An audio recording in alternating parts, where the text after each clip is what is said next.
मित्रांनो, आताची breaking news आहे। ज्या पद्धतीने आज व्हीप बजावल्यानंतर सगळे खासदार येतील अशी अपेक्षा होती। काल संध्याकाळपर्यंत तरी एवढं माहिती होतं की फक्त 4 खासदारांनी सह्या केल्या आहेत, पण आता आपण पाहतोय की फक्त 3च खासदार या संसदेच्या पक्षाच्या कार्यालयामध्ये पोहोचले आहेत। ते म्हणजे राजाभाऊ वाजे, अरविंद सावंत आणि देसाई। तर हे 3 खासदार या ठिकाणी पोहोचले आहेत, बाकीचे 6 खासदार पोहोचले नाही। ज्या पद्धतीने दीना पाटील काल बोलत होते की मी या बैठकीला हजर राहणार आहे, पण त्यांना त्या बैठकीला हजर राहू दिलं नाही। त्याच्यानंतर ओमराजे निंबाळकर हे दिल्लीमध्ये गेलेच नाही, ते पुण्यामध्येच आहेत। त्याच्यामुळे आता मात्र हे निश्चित झालं आहे की ठाकरेंचा गट आता फुटला आहे आणि त्यांनी वेगळा गट स्थापन केला आहे।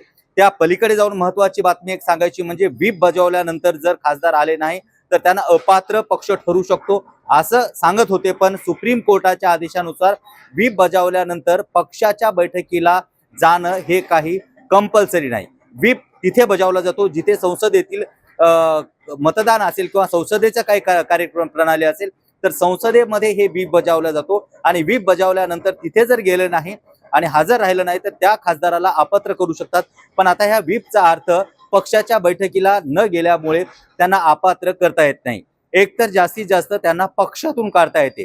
पण त्याच्या पलीकडची महत्त्वाची बातमी एक येते की आता हे 6 खासदार हे आता शिवसेनेमध्ये ठाकरे गटाच्या शिवसेनेत नाही राहिले तर ते शिंदे गटाच्या शिवसेनेत गेले। हे मात्र निश्चित, कारण जेव्हा एक पक्ष दुसऱ्या पक्षामध्ये जाऊन विलीन होतो तेव्हा त्याला तो व्हीप लागू होत नाही। म्हणजे आता जे खासदार होते त्यांना हा व्हीप लागू झाला नाही। हा व्हीप लागू झाला नाही याचा अर्थ हे 6ही खासदार फुटले आहेत। कालपर्यंत दीना पाटील आणि त्याच्यानंतर ओमराजे निंबाळकर यांच्या संदर्भात संभ्रम होता, त्यामुळे ठाकरे गटाकडे कुठेतरी एक आशेचा किरण दिसत होता। पण आता आपण पाहतोय की आजचा हा दिवस उजाडणं अतिशय महत्त्वाचं होतं शिवसेनेसाठी, पण असं असतानाही 6ही खासदार आज उपस्थित राहिले नाही। त्यानंतर सूत्राकडून मिळालेल्या माहितीनुसार हे 6 खासदारापैकी ओमराजे निंबाळकर हे पुण्यात आहेत, तर इतर 5 खासदार यांना दिल्लीपासून हलवून दिल्लीच्या बाहेर कुठेतरी नेण्यात आल्याचं देखील कळत आहे। याचा अर्थ आता गट हा पूर्णपणे तयार झाला आहे आणि हा गट आता शिवसेनेमध्ये विलीन झाला आहे, हे देखील या ठिकाणी सांगण्यात येते।